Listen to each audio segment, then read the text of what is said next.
Hi, welcome to this week's Fundraising Friday.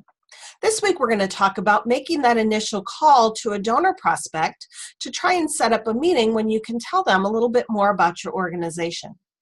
First thing you want to do is to introduce yourself and your organization and let them know who recommended that you call them.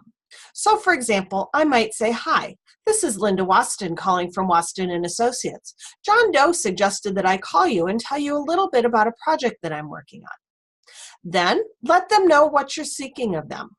"I'd like to schedule a coffee with you so that I can tell you a little bit more about our campaign and see whether or not you'd like to get involved." From there, you want to listen. Listen to any objections they have, listen to see whether or not they're willing to meet with you. They might just say, "I really don't have time. Can you tell me a little bit about it on the phone?" In which case, you want to have your elevator speech ready that you can tell them a little bit about the campaign. You don't want to ask them for money at this point. You just want to say, "Is there a way that I can introduce you to some of the programs that we're providing? John thought that you would be interested in learning a little bit more about the organization." If they aren't willing, you might ask them why. They might say, "I'm a little bit too busy," in which case say, "Is there a better time that I could call?"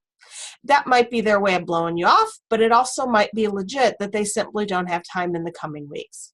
So pick up the phone, make the call, make sure you introduce yourself and your organization, and be very clear about what it is you're asking of them. If this is someone who's a major donor to multiple campaigns, they know why you're calling, and they're going to be willing to take that meeting if they're interested in learning more about your organization. If they're not, then they're not a good prospect for you. Cross them off your list and move on.